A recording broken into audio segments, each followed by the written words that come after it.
देखिए हम लोग का फर्स्ट चैप्टर चल रहा था, चैप्टर 0 बुक के अकॉर्डिंग। तो बस इसमें आप एक टर्न और दे रहे हैं, इसके बाद नेक्स्ट टर्न पे आपका सिलेबस वाला पार्ट चालू करेंगे। थोड़ा तो क्वेश्चन लगाना चालू करते हैं, और एक क्वेश्चन काफ़ी पहले आया भी है तो वो हम बुक में दे नहीं रखा है, तो अलग से आपको करवाएंगे। ठीक, देखिए कुछ क्वेश्चन ऐसे ही फॉर्मेलिटी के लिए, आपको जितने क्वेश्चन आ जाए उतने कर लीजिए, मतलब ये। ठीक, तो बाकी हम जो हमें बताने लगे हम बता रहे हैं आपको। देखिए जैसे पेज नंबर मेरे पास 18 है, उसमें एग्जाम्पल लिखा हुआ है, जैसे एग्जाम्पल 4 लिखा है। लिखा है अगर मॉड जेड 1 है, जैसे एग्जाम्पल है मॉड जेड की वैल्यू अगर 1 दे रखी है, तो लिखा है प्रूव करना है दिस इज प्योरली इमेजिनरी। देखिए Z minus 1 upon Z plus 1, अरे प्रूव करना है। अगर मॉड जेड 1 है तो इसकी वैल्यू प्योर इमेजिनरी आएगी, मतलब इसको अगर सॉल्व करेंगे तो इसमें फिर रियल पार्ट नहीं आएगा, फुल्ली इमेजिनरी 2i 5i ये प्योर इमेजिनरी नंबर है। ठीक है, अगर ये मॉड जेड इक्वल टू 1 का मतलब क्या हुआ? मॉड जेड इक्वल टू 1 का मतलब हो गया जेड बराबर एक्स प्लस वाई वाई होता है, तो मॉड जेड बताइए ये होता है, मतलब इन्होंने ये गिवन है, तो मॉड जेड का मतलब हो गया अंडर एक्स का प्लस वाई स्क्वायर 1, यानी कि एक्स का प्लस वाई स्क्वायर 1, मतलब इन्होंने ये दे रखा है कि x square plus y square कितना है 1 के बराबर। मतलब ये आप इक्वेशन नंबर 1 डाल सकते हैं, जो mod z equal to 1 given है उसका एक्स वाई के फॉर्म में मतलब ये। फिर आपको पता करना है कि ये पूरा इमेजिनरी है कि नहीं, तो चलिए इसको बदलिए, जेड बराबर एक्स प्लस आई वाई लगा दिए, तो x plus i y minus 1 और x plus i Y plus 1। बताइए अभी तो ये आपको रियल इमेजिनरी मिक्स दिख रहा है, बताइए रियल पार्ट भी दिख रहा है इमेजिनरी भी दिख रहा है, लेकिन क्या है जब इसको सॉल्व करेंगे तो ये आएगा प्योर इमेजिनरी। तो सॉल्व कैसे होगा? तो ये कॉन्जुगेट से मल्टीप्लाई कराते हैं, तो ये कोई कॉम्प्लेक्स नंबर में अगर नीचे आई आ रहा है तो ये कॉन्जुगेट से मल्टीप्लाई करा लिया जाता है, तो सॉल्व हो जाता है। चलिए इसको पहले कायदे से लिखिए, ऐसे कॉन्जुगेट तो दिखेगा नहीं, बताइए x minus 1 plus i Y और नीचे एक्स प्लस 1 और प्लस आई वाई। ठीक, अब इसी में हम कॉन्जुगेट से मल्टीप्लाई करा ले रहे हैं। कहना काफी सिंपल क्वेश्चन है, इंटर लेवल के क्वेश्चन है, बस फॉर्मेलिटी के लिए हाँ चलिए हमने थोड़ा बहुत बता दिया, कोई मतलब नहीं बताने का। ठीक, जो भी नए टाइप के क्वेश्चन एक दो हैं वो आपके मतलब के हैं। ये आया, अब सॉल्व करिए, बताइए ऊपर आ जाएगा, ऊपर मल्टीप्लाई होगा, ये देखिए 2 ब्रैकेट है ऊपर, तो मल्टीप्लाई नीचे देखिए a plus b a minus b, तो नीचे तो आपका ये आ जाएगा a square plus b square, मतलब a square minus b square, तो ये आ जाएगा नीचे देखिए this is a plus b a minus b, a square minus b square नीचे ही आ जाएगा। ऊपर देखिए मल्टीप्लाई कराइए, x minus 1 x plus 1 multiply होगा, एक्स माइनस 1 एक्स प्लस 1, फिर इसका कराएंगे तो आ जाएगा आई वाई एक्स प्लस 1, इसका कराएंगे तो minus i Y x minus 1, और जब इसका यहां कराएंगे तो minus i square Y square. Denominator बताइए आई स्क्वायर माइनस 1 लगेगा तो ये बचेगा एक्स प्लस 1 का whole square plus y square. ऊपर देखिए ये a plus b a minus b क्या बना देगा a square minus b square, इन दोनों को मिला के और ये आई स्क्वायर माइनस 1 लगाएंगे तो ये प्लस हो जाएगा प्लस का वाई स्क्वायर। ठीक, और इन दोनों देखिए आई वाई कॉमन ले लिया, तो आई वाई कॉमन ले लेंगे तो x plus 1 minus x plus 1, x भी कैंसिल हो जाएगा, तो आपका इतना बना ये सॉल्व करके। ठीक, अब बताइए यहाँ पर ये दिया था मॉड जेड 1 है, तो x square plus y square 1 है, जरा सोचिए ये x square plus y square अगर 1 है तो इक्वेशन नंबर 1 से देखिए 1 इधर कर लीजिए, x square plus y square minus 1 के लिए 0, तो देखिए ये 0 हो जाएगा, ये हो जाएगा 0 प्लस, और ये देखिए आ जाएगा 2i वाई, और नीचे ऐसे भी ना रहेगा, नीचे तो आपका रियल हो गया पूरा, और ये कहां से किया बताइए बाई 1 से किया, बाई 1 से 0 हो गया, तो देखिए अब खत्म हो गया, कहते थे प्योर इमेजिनरी, तो देखो प्योर इमेजिनरी रियल पार्ट देखिए खत्म, तो देखिए जो नंबर आपको दिख रहा है ये कैसा दिख रहा है प्योर इमेजिनरी, यही प्रूव करना था। ठीक, चलिए नोट करिए, काफी सरल क्वेश्चन है, बताने लायक नहीं था लेकिन वो चलिए बता दिए, नोट करिए। ठीक, चलिए लिख गया होगा, आगे देखिए कुछ और भी लिखा हुआ है, कहना अगर जेड 1 है तो इसके लिए बताइए फिर क्या आएगी। ठीक है, तो देखिए जरा समझिए, हल्का सा अंतर बता देना आपको। देखिए जेड अगर 1 है, जैसे यहाँ दिया है मॉड जेड 1 है, ये आपको थोड़ा सा आपके लिए नई बात हो सकती है क्योंकि आप उस लेवल पे सोचते नहीं है। ठीक, आप ज्यादातर रियल पढ़े हैं, रियल से ही सोचते हैं, तो देखिए अगर आपसे कह दिया जाए मॉड जेड 1 है और जेड 1 है तो दोनों में अंतर बताइए, तो बताइए दोनों में अंतर अगर आप देखें तो बहुत लोग इसका अंतर सोच नहीं पाएंगे कि दोनों में डिफरेंस क्या है, क्योंकि रियल जैसा सोचते हैं। ठीक है, तो देखिए कह रहे अगर जेड का मॉड 1 है इसका मतलब बताओ, और जेड बराबर 1 है इसका मतलब बताओ, तो जरा देखिए दोनों में अंतर, हल्का सा ज्योमेट्रिकल अंतर बता रहे हैं, बताइए आपको बताया था किसी कॉम्प्लेक्स नंबर का मॉड क्या बताता है, बताइए कॉम्प्लेक्स नंबर का मॉड बताता है कॉम्प्लेक्स नंबर की ओरिजिन से दूरी। भाई कोई कॉम्प्लेक्स नंबर ये नहीं बताया था आपको, ज्योमेट्रिकल बता चुके हैं। कॉम्प्लेक्स किसी कोई 2+3 आई है, उसका मॉड निकालिए, कुछ निकला तो वो क्या बताएगा, ओरिजिन से दूरी। तो बताइए ये कह रहा है ऐसा कॉम्प्लेक्स नंबर जिसकी ओरिजिन से दूरी 1 हो, और ये मॉड जेड नहीं लिखा है, ये सिर्फ जेड लिखा है। बताइए सिर्फ जेड का मतलब हो गया ये, मतलब ये पॉइंट रिप्रेजेंट कर रहा है। ये पॉइंट कौन सा रिप्रेजेंट कर रहा है, 1,0।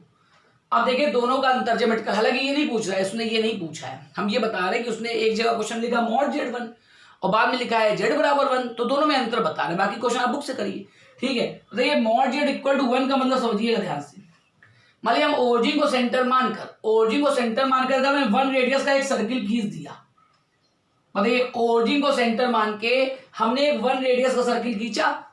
अब बताइए इस सर्किल की बाउंड्री पे आप कहीं भी कोई भी पॉइंट ले लीजिए, बताइए कोई भी पॉइंट, बताइए उन सभी पॉइंट की सर्किल से यानी सेंटर से दूरी बताइए 1 होगी। बताइए ये सभी दूरियां बताइए 1 होगी सब। तो अगर मॉड Z1 लिखा है तो इसका मतलब ये अनंत कॉम्प्लेक्स नंबर है। ये वो कौन से कॉम्प्लेक्स नंबर है, मतलब Z क्या होगा ये बता रहे हैं। अगर मॉड Z1 है तो आप सोच जाएगा Z बताइए क्या है, तो Z1 नहीं है ना, Z-1 है, Z अनंत हो सकते हैं। अनंत Z ऐसे, इनफाइनाइट Z ऐसे हैं जिनका मॉड 1 आ सकता है। बताइए इस सर्किल की बाउंड्री पे जितने भी कॉम्प्लेक्स नंबर हैं, कितने कॉम्प्लेक्स नंबर इस सर्किल की बाउंड्री पे हैं, इनफाइनाइट कॉम्प्लेक्स नंबर है। बताइए उन सभी का मॉड निकालेंगे तो मॉड कितना निकलेगा, मॉड 1 ही निकलेगा। मॉड का मतलब क्या होता है, ओरिजिन से दूरी। जैसे बताइए ये एक कॉम्प्लेक्स नंबर है, बताइए दिस इज 0, यहाँ पर जो कॉम्प्लेक्स नंबर होगा वो आई होगा, आई सिर्फ आई, बताइए 1 रेडियस का है, तो यहाँ कोऑर्डिनेट होगा 0,1, 0,1 का कॉम्प्लेक्स नंबर आई का मॉड निकालेंगे 1 ही निकले। तो कह रहे इस सर्किल की बाउंड्री में जितने भी कॉम्प्लेक्स नंबर हैं उन सबका मॉड 1 ही आना है, ठीक है। अगर ये लिखा है सिर्फ Z1 तो ये एक ही पॉइंट है, बताइए ये सब ये वाला है, तो दोनों में अंतर देखिएगा, ये है Z। अगर Z बराबर 1 लिखा है तो Z बराबर 1 सिर्फ एक पॉइंट रिप्रेजेंट कर रहा है, Z इक्वल टू 1 सिर्फ एक पॉइंट रिप्रेजेंट कर रहा है, ये वाला 1 डिस्टेंस पर। बताइए इसके अलावा और कहीं Z1 नहीं है।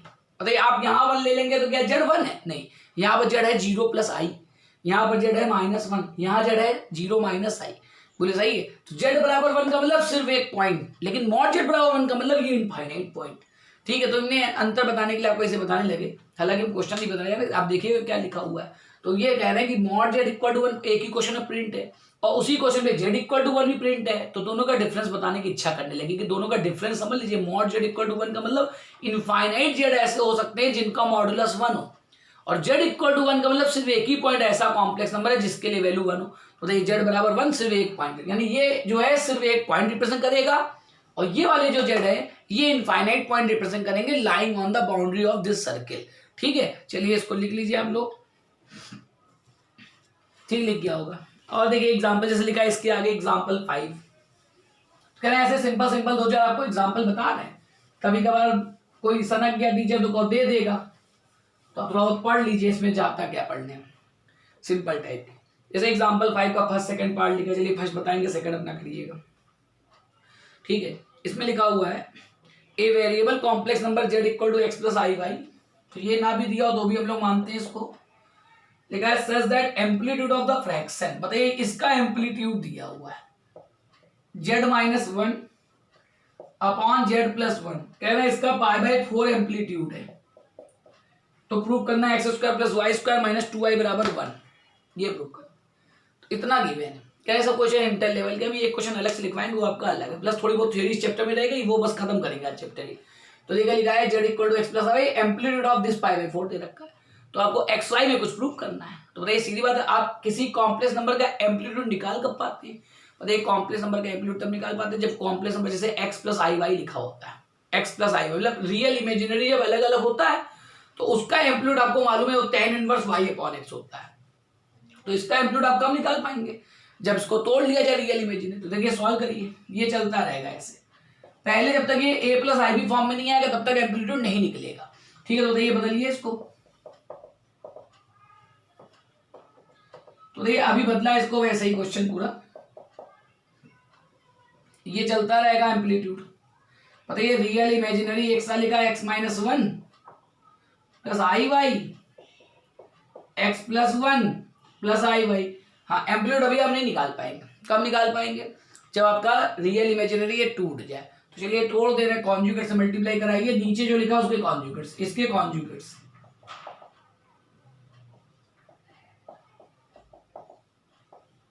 इधर देखिए चलता रहेगा π/4।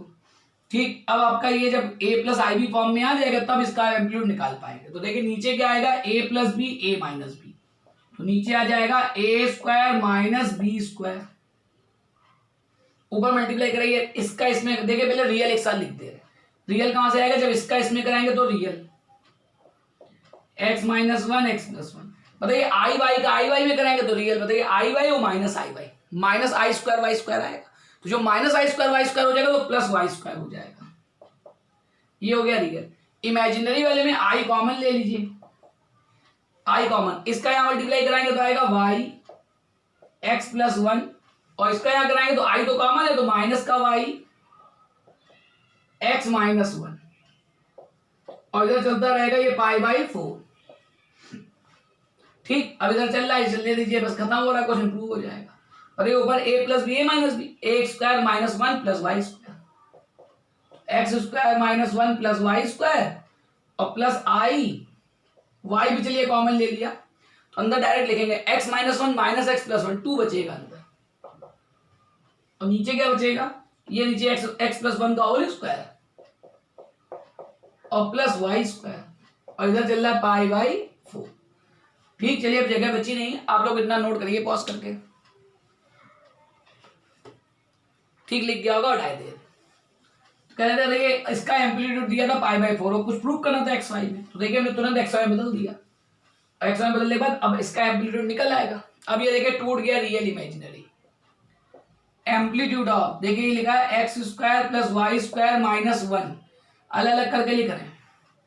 नीचे आ जाएगा x प्लस वन का whole square plus y square plus i और 2i upon x plus one का whole square plus y square equal to π/4। अब देखिए ये आगे एम्पलीट्यूड इतने का। अब बताइए आपको x प्लस आई वाई का एम्पलीट्यूड मालूम है, x प्लस आई वाई का एम्पलीट्यूड होता है tan inverse y upon x। हाँ तो देखिए इतने का एम्पलीट्यूड क्या हो जाएगा, tan inverse this is y और दिस इज x, तो tan inverse y upon x। अब इसका एम्पलीट्यूड अब लग पाएगा, तो यहाँ पर लिख जाएगा tan इनवर्स, ये देखिए पूरा y है इमेजिनरी वाला और ये रियल वाला, तो डायरेक्ट लिखेंगे। बताइए जब आप ये अपॉन ये करेंगे तो डायरेक्ट लिख रहे हैं, ये चीज कट जाएगी, तो ऊपर क्या आ जाएगा 2y और नीचे आ जाएगा ये x square plus y square minus one equal to π/4। Direct लिखा है, डिनोमिनेटर कट जाएगा, tan इनवर्स उधर कर देंगे, तो ये हो जाएगा 2y अपॉन बराबर tan π/4, ये हो जाएगा 1, तो ये आपका आ जाएगा 2y upon x square plus y square equal to 1, यानी x square plus y square minus one equal to 2y। यही कुछ इसी प्रकार का प्रूफ करना था। तो क्वेश्चन बताइए जेड में दिया था, प्रूफ काहे में करवा रहा था, एक्स वाई में, और लिखा था एम्पलीट्यूड निकालिए। तो एम्पलीट्यूड आप कब निकाल पाते हैं, एम्पलीट्यूड तब निकाल पाते हैं जब आपका रियल इमेजिनरी अलग अलग हो, तो बस उसको रियली तोड़ा गया, एम्पलीट्यूड फॉर्म लगाया, आंसर एक्स वाई के फॉर्म में प्रूफ हो गया। ठीक, चलिए नोट करिए इसको फटाफट।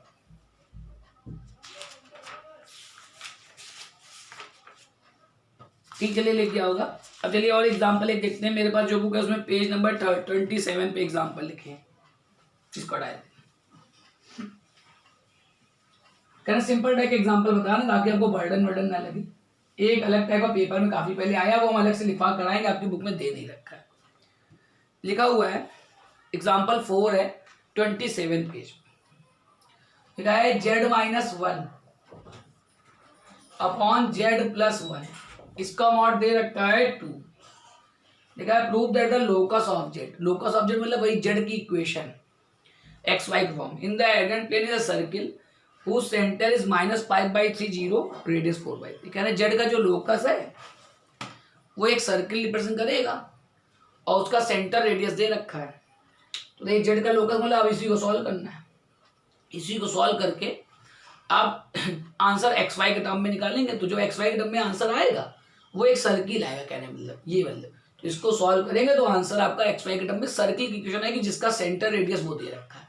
तो खैर चलिए आप इसको एक्स वाई बदल दीजिए, मॉड लगा, आपको बताया कि मॉड अलग अलग हो जाता है तो मॉड अलग अलग कर ले रहे हैं। आपको ये याद होगा शायद, हमने कहा था ये मॉड जो होता है ये अलग अलग लग जाता है। Mod of z1 upon z2 ने प्रूफ भी करवाया है, तो mod z1 upon mod z2, इसको उधर कर दे रहे हैं। ये हो जाएगा mod of z minus one equal to 2 mod of z plus one. हाँ, आंसर आपको सर्किल निकालना है, दोनों तरफ जेड की जगह एक्स प्लस आई वाई लगा दीजिए। इधर आ जाएगा 2, जेड की जगह एक्स प्लस आई वाई, ये आ गया। मॉड अभी निकाल नहीं पाएंगे, थोड़ा कायदे से लिखिए तो मॉड निकल पाएगा। रियल पार्ट एक साथ, इमेजिनरी पार्ट एक साथ। अब बताइए इसका मॉड निकल आएगा। इसका मॉड निकलेगा अंडर रूट के अंदर x माइनस वन का whole square plus y square, और इधर 2 अंडर रूट के अंदर x प्लस वन का whole square plus y square. बस अब इसको सॉल्व करेंगे तो वही जो सर्किल कह रहा है वही सर्किल आ जाएगा जो लिखा हुआ है। खैर चलिए इसका स्क्वायर करिए तो तब का अंडर रूट खत्म हो जाएगा। इधर आ जाएगा x माइनस वन का whole square plus y square, 2 का स्क्वायर करेंगे तो 4, और ये आ जाएगा x प्लस वन का स्क्वायर प्लस वाई स्क्वायर। सब ब्रैकेट जितने भी है सब ओपन कर दे रहे, आ जाएगा x square plus one minus 2x plus y square. इधर देखिए होल स्क्वायर खोलेंगे 4 का मल्टीप्लाई होता चला जाएगा, तो ये आ जाएगा 4x square plus 4 plus 2x आएगा तो 8x और प्लस का 4y। सारे टर्म एक तरफ करिए, बताइए 4x स्क्वायर ये सब उधर कर रहे हैं, 4x स्क्वायर में x स्क्वायर घटेगा तो 3x स्क्वायर आ जाएगा, 4y स्क्वायर y स्क्वायर घटेगा तो 3y स्क्वायर आ जाएगा, और ये 2x इधर आएगा तो 8 और 2 10x हो जाएगा, 10x। और देखिए कांस्टेंट देखिए y का टर्म तो है नहीं, ये वाला है, 4 में 1 घटेगा तो 3 हो जाएगा।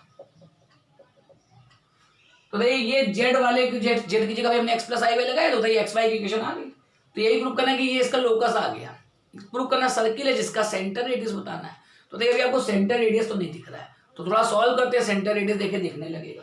बताइए सर्किल का स्टैंडर्ड फॉर्म आपको मालूम होगा। अगर कोई क्वेश्चन सर्किल की होती है x माइनस एच का whole square plus y minus k का whole square equal to r square, तो एक सर्किल रिप्रेजेंट करता है जिसका सेंटर एच की होता है और रेडियस बताइए आर होता है, तो उसी फॉर्म बदल देंगे तो दिखने लगेगा एग्जैक्टली वहां पर। इसको हम x माइनस एच के होल स्क्वायर में कन्वर्ट करने जा रहे हैं।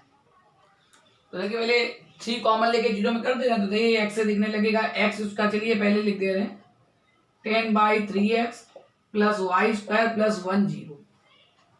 ठीक, अब बताइए होल स्क्वायर x का बनेगा तो y का तो बनाया है y स्क्वायर, x के साथ होल स्क्वायर बनेगा तो कितने का होल स्क्वायर बनेगा, बताइए इसके आधे का 5/3 का होल स्क्वायर, फिर माइनस का 25/9 इसका स्क्वायर, और बताइए प्लस का y स्क्वायर और प्लस का 1 इक्वल टू 0।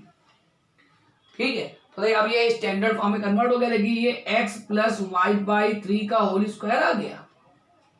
y वाले को देखिए लिख दे रहे हैं, ऐसे लिख सकते हैं y माइनस 0 का होल स्क्वायर, और देखिए 1 माइनस 25/19 करेंगे तो भैया इधर आएगा माइनस का 16/9, उधर जगह देंगे तो 4/3 का डायरेक्ट लिख रहे हैं, बच्चा जगह नहीं बच रही है, ये हमने डायरेक्ट लिखा हुआ है। तो ये जो यहाँ पर ऐसे दिख रहा था अब यहाँ ऐसे दिखने लगा। बताइए सब लगे जेड की जगह एक्स प्लस आई वाई लगाया था और उसको सॉल्व करा तो ये सर्किल की क्वेश्चन आ गई। मतलब जो जेड है वो क्या रिप्रेजेंट कर रहा है, सर्किल रिप्रेजेंट कर रहा है। ठीक है, और इसका सेंटर है बताइए एक्स माइनस एच का होल स्क्वायर करो तो माइनस 5/3 0 सेंटर है, और रेडियस बताइए 4/3 आ गई। ठीक, चलिए लिखिए इसको खत्म करिए। ठीक लिख गया होगा डायग्राम। अब चलिए क्वेश्चन हम अलग से लिखवा रहे हैं।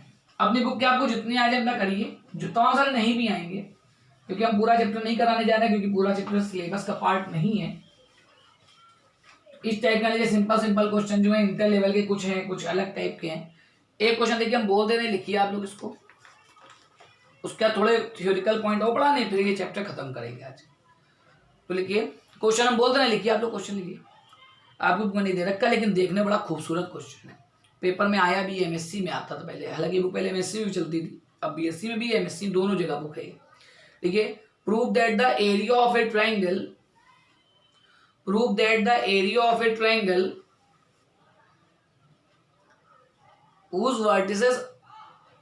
whose vertices are the points, prove that the area of a triangle whose vertices are the points z1 z2 z3, whose vertices are the points z1 z2 z3 on the Argand diagram, on the Argand diagram, Argand plane आपको लिखवाया था ARGAND, on the Argand diagram is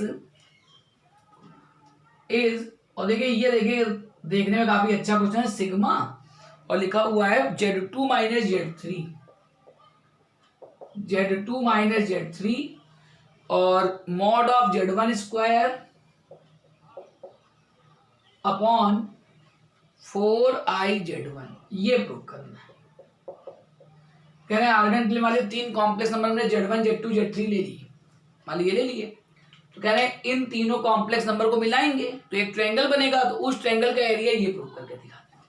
ठीक है, तो actually में ये high school का question मान के चलिए, हाई स्कूल लेवल पे आपने ट्रायंगल का एरिया पढ़ा है, तो उसी से होना है क्वेश्चन। ठीक, अब जरा समझिए ऐसे कैसे होगा। मान लीजिए हमने आर्गन प्लेन लिया, इनके हिसाब से यहाँ 3 पॉइंट ले लो Z1 Z2 Z3, तो मान लीजिए भाई कॉम्प्लेक्स नंबर है ये सब, तो लेट करा मान लीजिए पहला पॉइंट Z1 जो है ये मान लीजिए x1 प्लस I/y1 है, Z2 हमने मान लिया x2 प्लस I/y2, इसको हटा दे दें।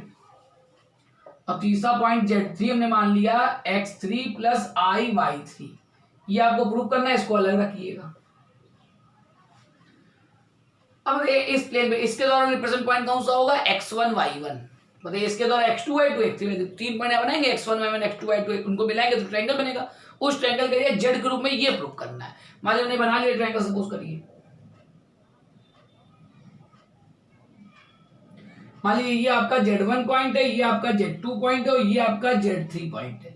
तो Z1 का कोऑर्डिनेट होगा बताइए x1 y1, Z2 का कोऑर्डिनेट क्या होगा x2 y2 और इसका कोऑर्डिनेट क्या होगा x3 y3। फिगर है तो बनाना बना लीजिएगा, बताइए ट्रायंगल बन गया। यहाँ जो कॉम्प्लेक्स नंबर बैठा, मान लीजिए कॉम्प्लेक्स नंबर यहाँ जो बैठा है वो 5 + 7 आई है, तो अगर ये 5 + 7 आई है यहाँ कोऑर्डिनेट हो गया 5,7। ऐसे यहाँ कोई कॉम्प्लेक्स नंबर बैठा होगा, ऐसे यहाँ कॉम्प्लेक्स नंबर बैठा होगा, तो ये जो कॉम्प्लेक्स नंबर बैठे हैं उनसे बनी ट्रायंगल का एरिया ये प्रूव करना है। जो कॉम्प्लेक्स नंबर होगा उसका कुछ कोऑर्डिनेट होगा। अच्छा, कोऑर्डिनेट जैसे हमने लिखा था ये हाई स्कूल बन गया। बताइए हाई स्कूल लेवल पे अगर आपको ट्रायंगल के एरिया का फॉर्मूला लिखना है तो देखिए ट्रायंगल के एरिया का फॉर्मूला आपको मालूम है 1/2, एक वर्टिसेस x1 y1 है, एक x2 y2 है, एक x3 y3 है, तो इसका देखिए ट्रायंगल का एरिया, तो देखिए यहाँ लिख रहे हैं एरिया ऑफ द ट्रायंगल। हाँ अब देखिए लिख रहे हैं इधर की तरफ, ठीक क्या होता है नीचे लिख, जगह नहीं है, चलिए उधर ये हटा देना, चलिए लिखा रहते थे, इसी को देख के प्रूव करना पड़ेगा। चलिए नीचे लिख रहे हैं, आप लोग नीचे ना लिखिएगा ऊपर ही लिखिएगा, आप लोग यहाँ लिखिएगा। ठीक क्या होता था ये 1/2 x1 y2 minus y3 minus x2 y3 minus y1 और प्लस x3, बहुत डिस्टर्ब कर रहा है ये, y1 माइनस y2। अरे ये ट्रायंगल के एरिया का फॉर्मूला इसमें पढ़ाते हैं। अब प्रॉब्लम क्या है, प्रॉब्लम ये बताइए आपको answer x1 y1 x2 y2 x3 y3 दोनों निकालना है।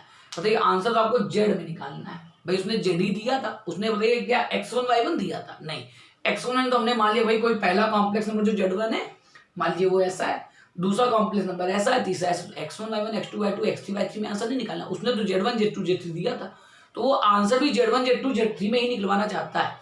तो अभी जो आपने फॉर्मूला लिखा हो तो हाई स्कूल का लिख दिया हो, तो x1 x2 x3 का है ये। तो आपको जितने भी आपको x y दिख रहे हैं सबको बदलना कहाँ पड़ेगा, बताइए सबको जेड बदलना पड़ेगा। तो देखिए कैसे बदलेगा, समझिए ध्यान से, कहना बढ़िया क्वेश्चन है, ध्यान देखिएगा, सरल, उसको देख देख करेंगे। बताइए इसमें मॉड ऑड लगा हुआ है इस प्रकार से, तो चलिए देखिए बताइए इस फॉर्मूले को पहले तो आप ऐसे लिख सकते हैं। बताइए ये फॉर्मूला देखिए सभी लोग ध्यान देखिएगा, ये जो फॉर्मूला लिखा हुआ है इसको आप ऐसे भी लिख सकते हैं x1 x2 x3। बहुत लोगों को ये वाला फॉर्मूले का ये फॉर्म भी याद होगा। बताइए ये एक ही बात, ये फॉर्मूला देखिए ऐसे डिटरमिनेंट में लिखा जा सकता है। इससे क्या फायदा मिलेगा बताते हैं, पहले देखिए लिखा जा सकता है नहीं ये सोचिए। पता है डिटरमिनेंट अगर खोलेंगे तो यही खोलेगी, पहले कॉलम को लेके खोलिए तो ये लिखेंगे x1, ठीक x1 तो ये क्या, तो ये इसका यहाँ मल्टीप्लाई, इसका यहाँ, तो देखिए y2 माइनस y3, फिर बताइए माइनस x2, तो ये माइनस x2 लगाएंगे, तो जब माइनस x2 लगाएंगे तो बताइए y3 माइनस y1 उल्टा होगा और प्लस x3, मतलब इस डिटरमिनेंट को खोलेंगे तो यही खुल के आ जाएगा। अब इसमें ऐसे लिखा क्यों, समझिए ध्यान से। देखिए आप लोगों को यहाँ सब कुछ आंसर काहे में लिखना है, जेड में लिखना है, जेड में आपको आंसर बताइए जेड में लिखना है, लेकिन हम लोगों का ये चल रहा है। तो बताइए जेड कैसे बनेगा, जैसे बताइए x2 प्लस i/2 कहीं आ जाए या x1 प्लस i/1, बताइए x1 प्लस i/1 अगर आया तो z1 बन जाएगा, x2 plus i y to अगर आया तो z2 बन जाएगा, x3 plus i y three आया तो z3 बन जाएगा। मतलब आपको आंसर इस पूरे को बदलना का है में z1 z2 z3 में। तो z1 z2 z3 बने कब, जब x1 plus i y one बने, x2 plus i y to बने। इस प्रकार बताइए बनेगा तो हो पाएगा। ठीक, तो देखिए इसी से बनाते हैं। देखिए इसको देखिए ध्यान से, इसको देखिए इसमें नीचे हम लोग को आई लाना है, अपॉन में आई, इसी को देख देख करेंगे इसलिए हम हटा नहीं रहे, हमारे यहाँ दिक्कत भाई लिखने में, लिखने में हटाया नहीं, उसी को देख के करना है। ठीक है, तो देखिए नीचे आई लाना है, तो देखिए आई नीचे लगाए थे, ये देखिए आई लगाया नीचे। ठीक, अच्छा आई लगाएंगे तो ये आई भी देखिए हम कहाँ लगाए थे, बहुत लोग समझिएगा, ध्यान से देखिएगा। बताइए हमने बीच वाले कॉलम में आई लगा दिया, बहुत लोग समझ गए लगाना तो कहीं भी लगा सकते हैं। बताइए आप तो यहाँ भी आई लगा सकते हैं, डिटरमिनेंट में अगर आप आई का मल्टीप्लाई डिवाइड कर रहा है तो अंदर किसी भी रो या किसी भी कॉलम में लगा सकते हैं। बहुत लोग जो पढ़े लिखे हैं समझ गए होंगे हमने इसमें क्यों लगाया है। बताइए नीचे आई लगाया और डिटरमिनेंट में इस कॉलम में आई लगाया, बोलिए सही है। अब बताइए अगर ये दोनों कॉलम ऐड कर दिए जाए तो ये C1 और C2 या C2 C1 ऐड कर दिया जाए तो ये आपका x1 plus i y one, x2 plus i y two, x3 plus i y three बनेगा। उसका मतलब आपका z1 z2 z3, मतलब इसको आपको कन्वर्ट करना है मीन z1 z2 z3। तो बताइए आई नीचे लगाए, इसको देख के इसमें नीचे आई था, वो नीचे आई लगाया तो यहाँ लगा दिया। अब इसमें ऐड कर देना है, बोले सही है। तो हमने ऐड क्या मान लिया, C2 प्लस C1 कर दिया। तो ये C2 प्लस C1 करेंगे तो ये आ जाएगा 1/2i। बताइए पहला कॉलम ये ऐसा ही रहेगा। बताइए यहाँ आ जाएगा x1 plus i y one, x2 plus i y two और x3 plus i y three 1 1 1। अब बताइए बीच वाले कॉलम में xy गायब हो जाएगा, आपका थोड़ा कट रहा है लेकिन आपको समझ में आ जाएगा क्या लिखा है, थोड़ा कट गया है थोड़ा सा। बताइए अब ये z1 z2 z3 लिखा हुआ है। ठीक, चलिए इतना नोट करिए पॉज करके। ठीक, लिख गया होगा, हटा रहे हैं। एरिया ऑफ ट्रायंगल देखिए निकल रहा है, कह रहे हैं इसी को देख देख के करना है, ये जो लिखा हुआ है ना इसी को देख के आखिर तक करते चले जाएंगे। तो आपका डिटरमिनेंट आ जाएगा 1/2i और यहां पर आपका आ गया x1 x2 x3 z1 z2 z3 1 1 1, ये आ गया। ठीक, अभी भी दिक्कत होती है, x आपको गायब करना पड़ेगा। बताइए आपको आंसर में कोई x वगैरह नहीं चाहिए, फिगर बैठा देना, फिगर की इतनी जरूरत नहीं है, फिगर आपने बना लिया होगा समझने के लिए। अब इसको देखिए जरा, बताइए इसको हम खोल दे रहे हैं। बताइए वहां पर डिटरमिनेंट तो लाना नहीं कोई, देखिए खोलते हैं, सिग्मा लाना है लेकिन। तो देखिए पूरा ना खोलिए, देखिए सिग्मा लगा ना, सिग्मा मतलब सम होता है, तो आपने पूरा खोल दिया सिग्मा। बताइए इसमें 3 टर्म खुलेंगे, एक बार ये ले लेंगे, पहले कॉलम के लिए खोल लें, ये लिया, ये गया, ये गया, फिर ये लिया, फिर ये, तो 3 टर्म खुलने हैं। लेकिन आपने तीनों टर्म अगर खोल दिए तो सिग्मा नहीं आएगा, तो इनको सिग्मा चाहिए तो आप इसका पहला टर्म केवल लिख दीजिए 1/2i और देखिए हमने सिग्मा लगाया, सिग्मा केवल x1 लिखा, बस x1, ये गया। बताइए z2 माइनस z3। बहुत लोग समझ पा रहे होंगे कि इसका मतलब क्या है, मतलब इसी में इसी प्रकार के 2 टर्म भी और जुड़ेंगे, बोलिए सही मतलब भाई। सिग्मा हमने पहला टर्म लगा दिया, ऐसे आगे करके x2 और आगे x3। बताइए आगे अगला समझाए तो बताइए साइक्लिक वे में चलेगा। अगर मान लीजिए हम सिग्मा ना लगाएं तो देखिए ऐसे खुलेगा, देखिए x1 z2 minus z3 plus x2 z3 minus z1 plus x3। बताइए ये अगर सिग्मा नहीं लगाएंगे तो देखिए ऐसे खुलेगा, और सिग्मा लगाएंगे हमने खोल के इसलिए दिखाया, कुछ लोग कंफ्यूज हो सकते हैं, या तो माइनस आएगा, तो देखिए माइनस लगाइए, यही चीज लिखी, तो इसीलिए हमने खोल के दिखा दिया। कुछ लोग हो सकता है कंफ्यूज है कि इसको खोलेंगे तो बीच में माइनस आएगा, तो देखिए माइनस लगाएंगे तो माइनस x2। अच्छा माइनस x2 के साथ आएगा क्या, बताइए माइनस x2 के साथ आएगा z1 माइनस z3, लेकिन हमने क्या लिखा है z3 माइनस z1 प्लस हो गया, तो वही चीज प्लस आ जाएगी। तो कह रहे हैं आपको पूरा खोल देंगे, बताइए पूरा खोलेंगे तो आपका सिग्मा नहीं लगेगा। ठीक, तो हम लोगों को देखिए सिग्मा लाना, तो हमने पहला टर्म खोल के लिख दिया और देखिए z2 और z3 देखिए आने लगा, मतलब जो प्रूव करना है उसका फ्लेवर दिखने लगा। बताइए फ्लेवर दिख रहा है, सिग्मा आ गया आपका, नीचे बताइए 4i लाना है आपका, 2i आ गया, 2i बंदा भी लिख सकते हैं। ठीक, z2 माइनस z3 वो भी आ गया। अभी दिक्कत क्या है कि आपको x गायब करना है, बताइए x आपको गायब करना है, x1 लिखा है यहाँ पर। चलिए देखिए मेरे साथ समझिए किनारे की तरफ। बताइए z1 जो है वो x1 plus i y one है। ठीक है, आपको ये x को किसी तरह z में बदलना है, ये जो x है वो z में बदल जाए। अच्छा z1 बाहर अगर लिखा जाए तो कितना निकलेगा, बताइए ये लिखा है, जा दोनों को जोड़िए, बताइए z1 प्लस z1 बार बराबर 2x1, x1 क्या निकलेगा, बताइए, यानी कि x1 की वैल्यू देखिए z के फॉर्म में दिखने लगी। अब यहाँ लगा दीजिए, बताइए यहाँ पर आ जाएगा 1/2i सिग्मा। आपको यहाँ x1 नहीं चाहिए था, z चाहिए तो लगा दिया, तो ये आ जाएगा z1 plus z1 bar upon 2 x1 की वैल्यू और z2 माइनस z3 बगल में वो करके दिखा देंगे। और ये चलिए आपको नीचे 4i लाना, तो 4i देखिए आ गया, 2 और 2 4i नीचे आ गया। ठीक, चलिए अभी हम बाहर लिख दे रहे हैं, 4i ने बाहर लिख दिया, बाद में अंदर लिख देंगे। और देखिए यहाँ सिग्मा दोनों मल्टीप्लाई हो जाएगा, इसका मल्टीप्लाई यहाँ भी होगा, इसका मल्टीप्लाई यहाँ भी होगा। तो ये यहाँ पर आ जाएगा सिग्मा, अलग अलग लगाए दे रहे हैं, z1 z2 minus z3 plus sigma z1 बार z2 माइनस z3। अभी हम लोग का प्रूव नहीं हो पा रहा है, ठीक, काफी नजदीक आ गए, एक्स वाई सब गायब होगा, मतलब आंसर हमारा पूरा जेड में आने लगा है, सिग्मा भी आने लगा है, अपॉन में 4i भी आने लगा है, मतलब तमाम सारी चीजें आने लगी, लेकिन प्रूव अभी भी हुआ नहीं है। ठीक, चलिए नोट करिए इसको। ठीक, लिख गया होगा डायग्राम, एरिया ऑफ ट्रायंगल चल रहा है।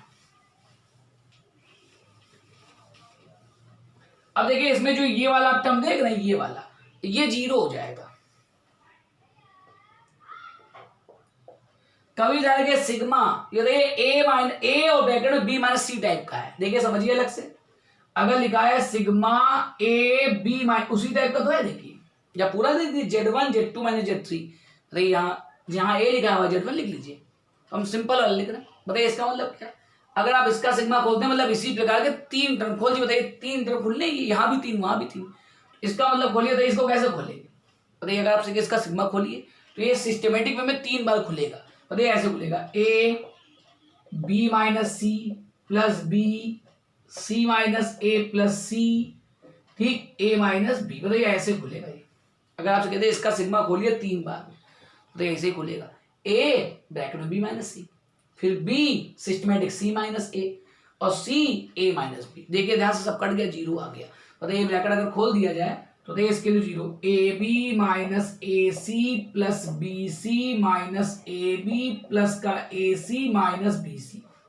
मतलब इस प्रकार के टर्म का अगर सिग्मा खोलेंगे तो देखिए सब कट गया। बताइए ए बी कट गया, बी सी ए सी, तो ये 0 आ गया। तो देखिए ये सिग्मा इसी टाइप का है, तो ये वाला तो आपका डायरेक्टली 0 हो गया। अब वो वाला आपका वजह सिग्मा z1 बार z2 माइनस z3। चलिए अब ये तो खत्म हो गया, 4i नीचे चाहिए, नीचे लगाए दे रहे हैं। फिर मिलाइए, देखिए हम लोग कितनी दूर है, तो देखिए मतलब बार बार तो लाना नहीं है। नीचे देखिए 4i हम लोगों का मैच कर गया है, लेकिन इसमें नीचे z1 भी लगा हुआ है। अच्छा मेरा क्या नीचे z1 आ रहा है? नहीं, तो नीचे ऊपर z1 लगाए दे रहे हैं।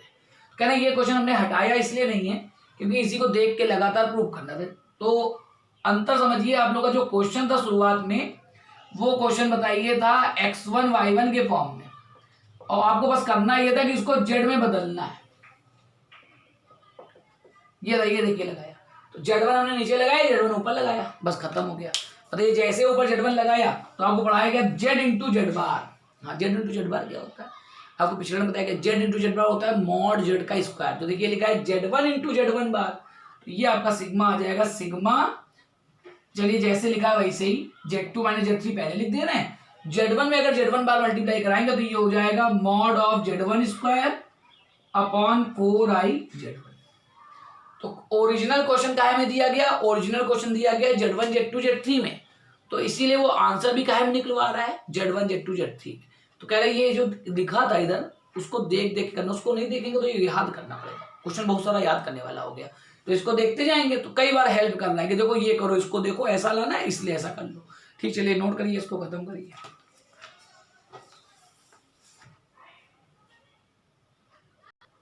ठीक है, लिख गया होगा, इसको डाल दे। अब देखिए यहाँ पर जैसे रियल में आपको कुछ पढ़ाया गया वैसे ही यहाँ पे कॉम्प्लेक्स में रिजल्ट रह गया है, वो करवाए दे रहे हैं, उसकी जरूरत पड़ेगी अभी। जैसे आपको रियल में पढ़ाया गया, मान लीजिए आप x और y 2 रियल नंबर ले लीजिए, मान लीजिए x और y 2 रियल नंबर है, तो रियल में बताया गया mod of x minus y क्या बताता है। बहुत लोगों को याद होगा, बहुत लोग भूल जाओगे। अगर मान लीजिए x और y 2 रियल नंबर है तो mod of x minus y बताता है x और y के बीच की दूरी, मतलब ये बताता है रियल एनालिसिस में dx, y ये बताता है। Distance between x y, x मान लिया एक्स 5 ले लीजिए, वाई 10 ले लीजिए। बताइए एक्स मान लिया आपने 5 लिया और वाई 10 लिया, तो 5 और 10 के बीच की दूरी कितनी है बताइए, लगाइए 5 और 10 लगाइए, 5 - 10 का मॉड 5 आएगा। बताइए 5 और 10 के बीच की दूरी 5 आ जाएगी। मान लिया आपने एक्स को 1 ले लिया, वाई को 11 ले लिया।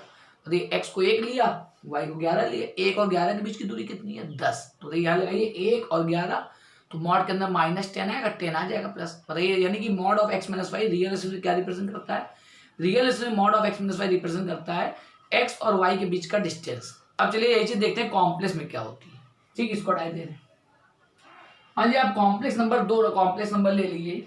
मान लिया हमने एक कॉम्प्लेक्स नंबर ले लिया x1 + i(y1) और एक कॉम्प्लेक्स नंबर ले लिया, भूलिएगा नहीं, बहुत इंपॉर्टेंट बात बता रहे हैं, पूरी बुक में खूब यूज होगा। मान लिया एक कॉम्प्लेक्स नंबर x1 + i(y1) ले लिया, एक x2 + i(y2) ले लिया। ठीक, मान लिया इनको बनाया, तो ये मान लिया यहाँ पर एक कॉम्प्लेक्स नंबर z1 है और यहाँ पे एक कॉम्प्लेक्स नंबर z2।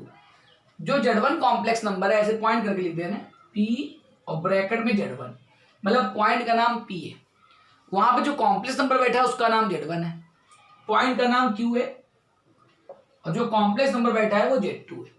p का कोऑर्डिनेट अगर पूछा जाए तो बताइए p का कोऑर्डिनेट इसी से निकलेंगे x1 y1, यानी p का अगर कोऑर्डिनेट देखा जाए तो x1, y1 है और q का कोऑर्डिनेट अगर देखा जाए तो x2, y2 है।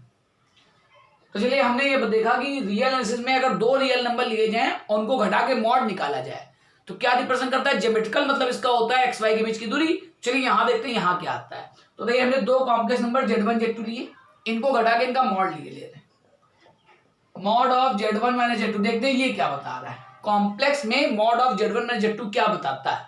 तो ये चला करिए, हाँ तो z1 का मतलब x1 + i(y1), z2 का मतलब x2 - i(y2).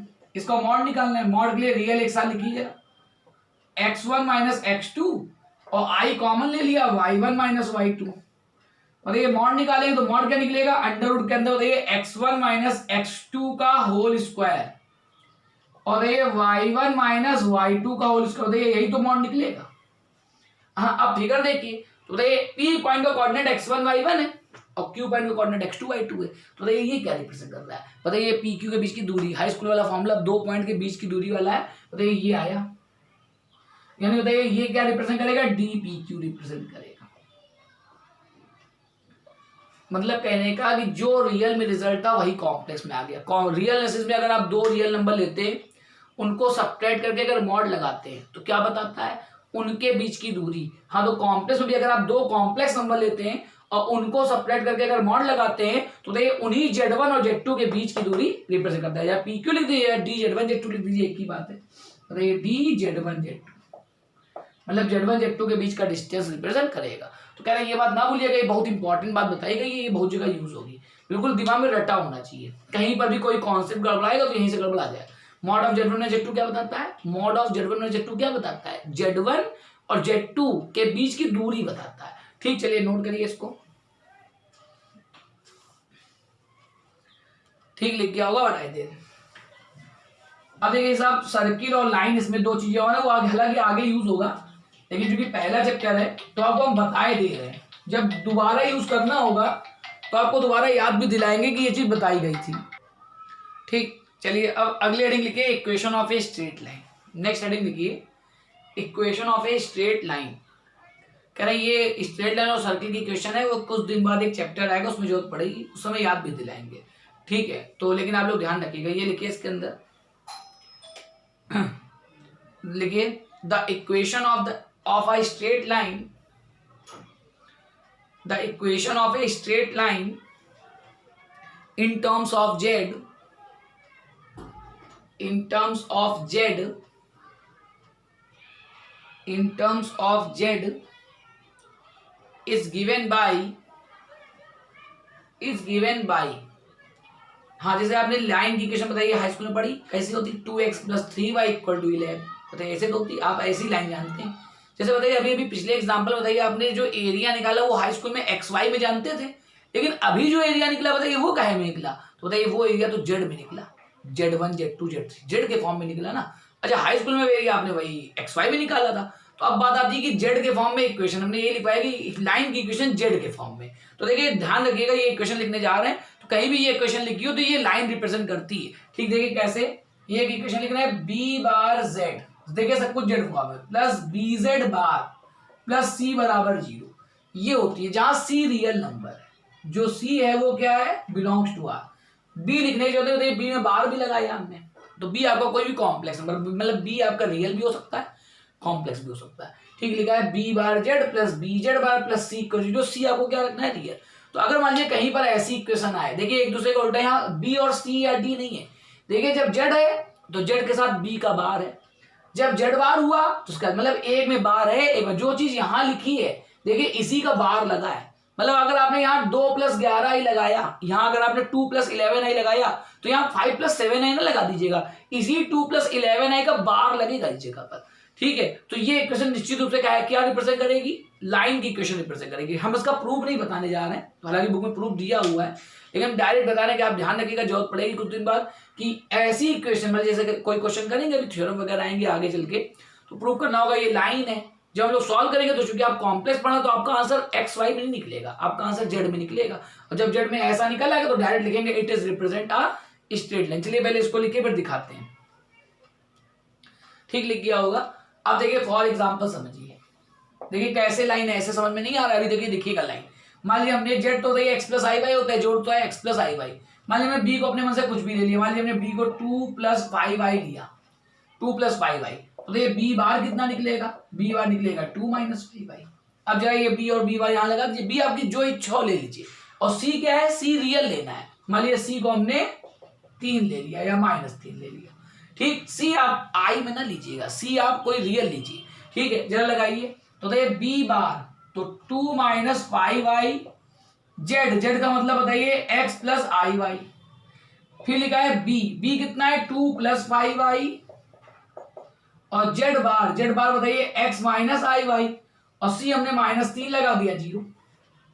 तो देखिए हमने इसी में अपने मन से कोई बी लेके और सी लेके लगा दिया, तो देखिए क्या आता है, मल्टीप्लाई कराइए तो देखिए इसका मल्टीप्लाई कराएंगे तो 2x - 5ix प्लस 2iy, इसका यहाँ कराएंगे तो माइनस का 5i² आएगा, तो माइनस का 5i² प्लस का 5y, अरे माइनस का 5i² i² -1 लगाएंगे 5y। अब चलिए इसका मल्टीप्लाई कराइए तो देखिए ये आ जाएगा 2x प्लस 5ix, इसका कराएंगे तो माइनस का 2iy, इसका यहाँ कराएंगे तो माइनस का 5i² तो प्लस का 5y, और -3 = 0। अब बताइए 5ix कट जाएगा, 2iy कट जाएगा, this is 2x, this is 2x 4x।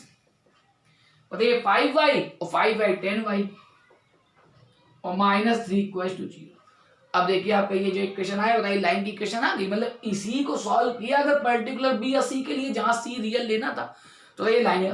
तो कह रहे हैं ये लाइन क्या है, ये हाई स्कूल वाला फॉर्म आ गया। आपने हाई स्कूल में लाइन का फॉर्म पढ़ा है, लेकिन अगर कॉम्प्लेक्स एनालिसिस में अगर जेड के फॉर्म में लाइन की इक्वेशन देखनी है तो जेड के फॉर्म में लाइन की इक्वेशन ये होती है। आप यहाँ कोई भी बी ले लीजिए और कोई भी रियल सी ले लीजिए और लगा दीजिए, तो निश्चित रूप से इसको सॉल्व करने में लाइन ही की इक्वेशन आएगी। ठीक, चलिए इसको नोट करिए। ठीक, लिख गया होगा। अब इसको हटा दे, उसके बाद हेडिंग लिखिए equation of a circle. Heading लिखिए इक्वेशन ऑफ अ सर्किल। अब देखिए सर्किल इक्वेशन जेड के फॉर्म में दो फॉर्म है, एक तो बिल्कुल सुपर हिट, इतना ज्यादा सुपर हिट फॉर्म है जो आपका पीछा नहीं छोड़ेगा बुक के आखिरी तक। एक सर्किल का फॉर्म तो इतना ज्यादा इंपॉर्टेंट है जो शुरू से चालू होगा और आखिरी तक बुक में जाएगा, एक दो जगह यूज होगा। ठीक है, तो चलिए इसके अंदर लिखिए the equation of a circle, the equation of a circle with centre small A, the equation of a circle with center small a and radius small r, and radius small r is given by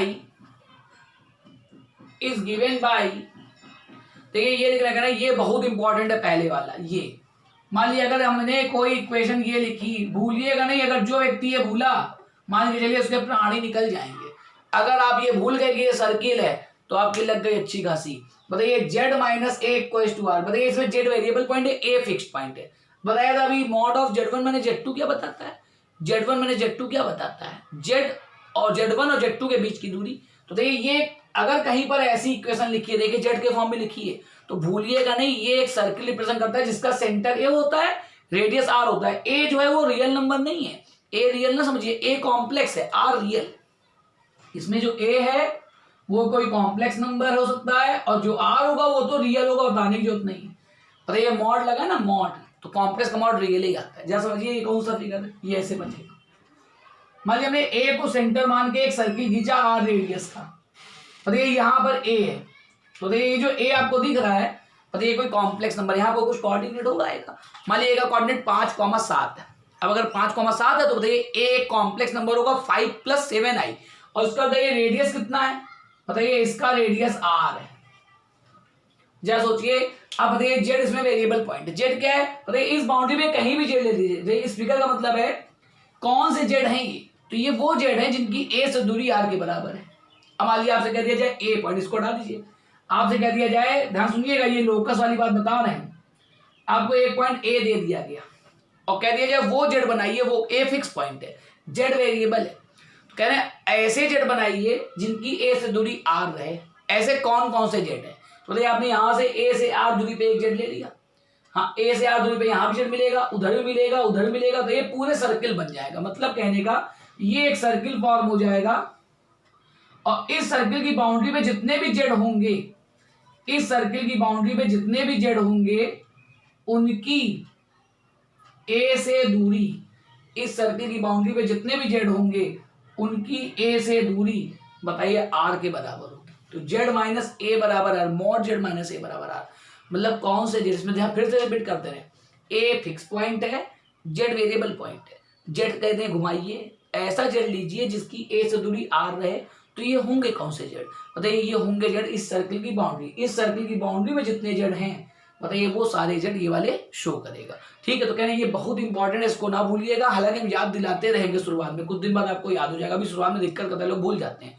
तो ध्यान रखिएगा, अगर ये कहीं लिखा है क्या represent कर रहा है, सर्किल, सेंटर कहाँ पर है, जो ये नंबर लिखा है वो सेंटर है और ये जो लिखा है वो रेडियस है। ठीक, ये पहला फॉर्म है। अभी एक फॉर्म और है, ये ज्यादा यूज होगा बुक के आखिर तक, मान के चलिए एक फॉर्म है वो कहीं भी कभी यूज होगा। चलिए इसको लिख लीजिए पहले, ठीक, चलिए लिख गया होगा, इसे हटा दे रहे हैं, इसका फिर लिखिए also the equation of a circle, also the equation of a circle can be written as, also the equation of the circle can be written as, equation of the circle can be written as, देखिए Z के form में circle की equation ये भी होती है, ये भी सर्किल रिप्रेजेंट करता है, जहां पर सी आपका रियल नंबर है। अब आपके लिए याद करना ज्यादा कठिन नहीं है, क्यों, क्योंकि देखिए ये हटा दीजिए, देखिए ये बताइए ये लाइन वाला था आपका, बताइए ध्यान करिए, ये लाइन रिप्रेजेंट करता था, अभी कर चुके, इसमें ये और बढ़ गया है, तो आपको दोनों एक ही जैसे हो गए, लाइन और ये सर्किल एक ही टाइप में जेड के फॉर्म में इक्वेशन लिखी हुई है। तो कह रहे हैं ये वाला जो फॉर्म है ये बहुत कम यूज होगा, लेकिन वो जो पहले वाला है वो बिल्कुल नेबरहुड जैसा होता है, वो बहुत यूज होगा। अब यहाँ देखिए मान ये कह रहे हैं अगर ऐसी कोई भी इक्वेशन लिखी है कहीं पर भी जेड जेड बार प्लस ये, तो ध्यान रखिएगा ऑलवेज सर्किल रिप्रेजेंट करेगी, ये इक्वेशन हमेशा क्या रिप्रेजेंट करेगी, एक सर्किल। ठीक है, अब बताइए इसमें ले लीजिए, मान लीजिए आपको करना है समझना वाली चीज को, तो फॉर एग्जाम्पल ले मान लिया आपने बी ले लिया, मान लिया बी कोई कॉम्प्लेक्स नंबर ले लिया, मान लिया आपने ले लिया 1 + i, हाँ तो बी बार कितना आ जाएगा 1 - i, सी मान लिया 2 ले लिया। ठीक है, अब चलिए करते हैं, ठीक, मान लिया माइनस कुछ भी ले लिया, -3 ले लिया, जो इच्छा हो। ठीक, मतलब ऐसा ना हो कि दो दो जोड़ जाड़ के आप बनाने लगे। ठीक, अब बताइए यहाँ पर अगर सॉल्व करेंगे तो देखिए जेड जेड बार और b bar z, b z bar plus c बराबर 0, ये लिखा। ठीक, अब देखिए देखिए जेड जेड बार, तो जेड का मतलब बताइए x + i y, z bar का मतलब x - i y, plus b bar z और बी जेड बार, सारी वैल्यू लगा दिए, सॉल्व करके सर्किल की इक्वेशन आ जाएगी। ठीक, अब जैसे मान लो बी लगा दे, बी बार कितना है 1 - i, जेड क्या है x + i वाई, बी कितना है 1 + i, जेड कितना है x - i वाई जेड का बार, और सी -3 लिया तो -3 = 0। ठीक है, अब देखिए ये a प्लस डायरेक्ट लिखेंगे, a plus b a minus से लिख दे रहे हैं, a² - b², ये आ जाएगा, i² की जगह -1 लगा देंगे अभी, बोले ठीक है, और यहाँ मल्टीप्लाई करा लीजिए, तो ये आ जाएगा x minus I x plus i y minus i square Y आएगा, तो माइनस आई स्क्वायर वाई का मतलब प्लस का वाई, तो ये आएगा x आ गया माइनस आई एक्स आ गया, आई वाई आ गया माइनस आई स्क्वायर वाई मतलब प्लस वाई। ठीक है, इसका मल्टीप्लाई कराएंगे तो plus x plus i x minus i y minus i square y plus y minus 3 0। अब बताइए आपका ये आई वाई आई एक्स सब कटेगा, ये हो जाएगा देखिए x square plus y square, ये बताइए एक्स है ये एक्स है, दिस इज 2x। देखिए ये वाई है ये वाई है, तो ये 2y और ये माइनस 3 = 0। तो ध्यान देकर देखिए सर्किल इक्वेशन आपने इंटर पढ़ी होगी, वही आ गई x square plus y square plus 2gx plus 2fy plus c बराबर 0। तो कह रहे हैं इस प्रकार की इक्वेशन, बस अंतर ये कि आपने ये इंटर पढ़ा ये xy के रूप में है, यही है ये z के रूप में है। तो आपको ये मालूम है कि सर्किल की इक्वेशन z के फॉर्म में ये होती है। इस फॉर्म में अगर कोई इक्वेशन लिखी है तो क्या रिप्रेजेंट करती है, सर्किल रिप्रेजेंट करती है। ठीक, चलिए नोट करिए इसको। ठीक, चलिए लिख दिया। तो कह रहे पहले वाला जो फॉर्म है वो बहुत इंपॉर्टेंट है, उसमें सेंटर रेडियस एक साथ दिखता है। जैसे इस वाले फॉर्म में आप सेंटर रेडियस नहीं बता सकते, बताइए आपसे कर दीजिए, चलिए ठीक है ओके सर्किल तो हो गया ये, अब बताइए इसका रेडियस बताइए, सर्किल बताइए, सेंटर बताइए, रेडियस बताइए, तो क्या बता पाएंगे, देख के नहीं बता पाएंगे। लेकिन जो पहले वाला फॉर्म है उसका सेंटर रेडियस आपको दिखता है, बताइए क्या लिखवाया गया, mod of z minus a equal to r. कह रहे जो a है वो सेंटर है और जो r है वो रेडियस। करो जो mod of z minus a equal to r है वो ज्यादा बेटर फॉर्म है, उसमें रेडियस और सेंटर दिखता है कि भाई a रेडियस है, a जो है आपका सेंटर है और r रेडियस। लेकिन इस वाले फॉर्म में सेंटर रेडियस निकालना पड़ेगा। जैसे यहां तक पहुंच गए, जो यहां तक आ गए थे उसके बाद यहाँ पर अब इंटर फॉर्म लगाइए तो आपको सेंटर रेडियस पता चलेगा, उसमें डायरेक्ट दिखता है। ठीक, अब चलिए एक दो टॉपिक और है, 10 मिनट का समय हम कराए दे रहे हैं, ये भी आगे यूज होगा। कह रहे जब दोबारा यूज होएगा, नंबर आएगा तो दोबारा बताना पड़ेगा आपको, ये याद नहीं रहेगा, ये चीज ज्यादा यूज नहीं होती। लेकिन जो इनिशियल आपके बुक में दे रखा है पहले चैप्टर तो करवाए दे रहे हैं। हेडिंग लिखिए inverse point with respect to a line, heading लिखिए inverse point with respect to a line, किसी लाइन के रिस्पेक्ट में inverse point with respect to a line, ये हेडिंग लिखिए। हाँ, अब जरा समझिए एक मिनट ढंग से। मान लिया आपका ये कोई लाइन है और लाइन के इधर आपको कोई पॉइंट दे दिया गया P, आपसे कह दीजिए इस P का इनवर्स पॉइंट बताइए with respect to this line. तो किसी लाइन के रिस्पेक्ट में किसी पॉइंट का जो इनवर्स पॉइंट होता है वो उसकी मिरर इमेज होता है। मिरर इमेज सबको मालूम है, बताइए मानिए इसको मिरर मानिए, कोई यहाँ पर ऑब्जेक्ट है, तो अगर ये शीशा लगा हुआ है तो इसकी इमेज कहाँ बनेगी, बताइए इसकी इमेज यहाँ बनेगी, उतनी ही दूर पर, जितनी दूर ये उतना ये 90 डिग्री का एंगल होगा। मान लीजिए इसकी इमेज बनी Q पर, तो P और Q एक दूसरे के इनवर्स पॉइंट कराएंगे विद रिस्पेक्ट टू लाइन, यानी कि हमने अभी हेडिंग लिखवाई है inverse point with respect to line. तो किसी लाइन के रिस्पेक्ट में किसी पॉइंट का इनवर्स पॉइंट क्या होता है, उस लाइन के रिस्पेक्ट में उस पॉइंट की मिरर इमेज होता है। ठीक, चलिए लिखिए उसके अंदर, लिखिए the inverse point of a point, the inverse point of a point with respect to a given line, with respect to a given line is the mirror image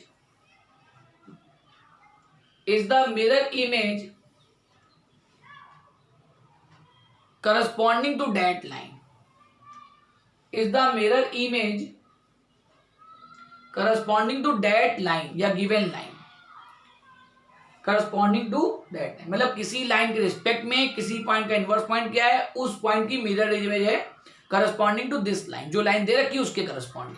ठीक है, फिर लिखिए फिगर बना लीजिए, आप लोग वीडियो पॉज करके बनाइए।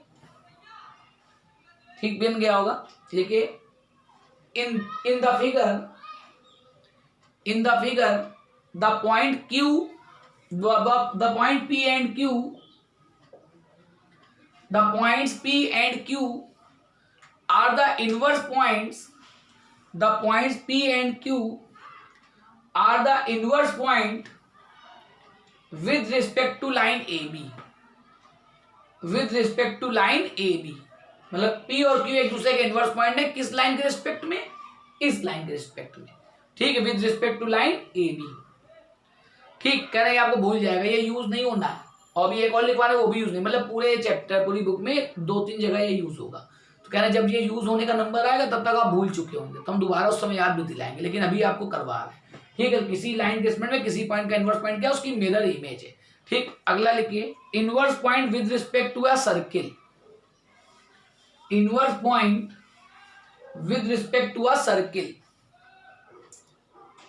Inverse point with respect to a circle.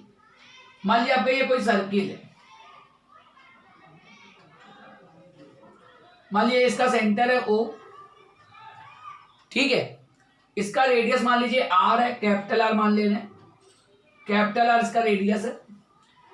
अब मान लीजिए आपने सर्किल के अंदर कोई पॉइंट P लिया,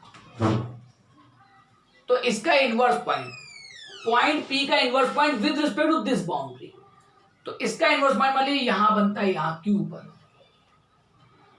तो P और Q एक दूसरे के इनवर्स पॉइंट कहलाएंगे with respect to this circle.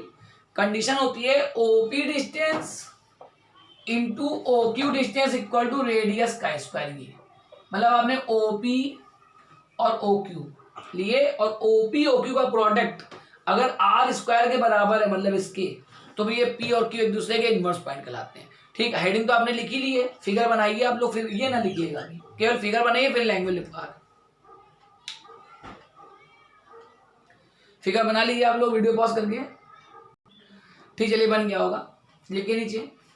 ठीक है, in the figure the points P and Q, in the figure the points P and Q are inverse point to each other, are inverse point to each other if उसके लिए लिखिए OP into OQ equal to R square. OP into OQ equal to R square, मतलब OP और OQ का product R square के बराबर है, तो फिर P OQ एक दूसरे के इनवर्स पॉइंट कहलाते हैं। ठीक है, तो ये विद रिस्पेक्ट टू सर्किल है। ठीक, विद रिस्पेक्ट टू सर्किल। मान लीजिए आपको सेंटर, मान लीजिए आपको एक पर्टिकुलर एग्जांपल समझिए, जैसे मान लीजिए आपसे एक सर्किल दे दिया गया, इसका रेडियस मान लीजिए 8 बता दिया गया, ये वो पॉइंट है, रेडियस मान लीजिए 8 है। अब आपसे कह दिया जाए कि इस हमने लाइन खींची, यहां पर हमने 3 दूरी पे या 5 दूरी पे पॉइंट ले लिया P, 5 दूरी पर। अब पूछा इसका इनवर्स पॉइंट बताओ, तो देखिए इसका इनवर्स पॉइंट अब कितनी दूरी पे लेना है, तो देखिए लिखा है कंडीशन OP इंटू OQ बराबर R स्क्वायर, मतलब इसका इनवर्स पॉइंट सपोज करिए ये।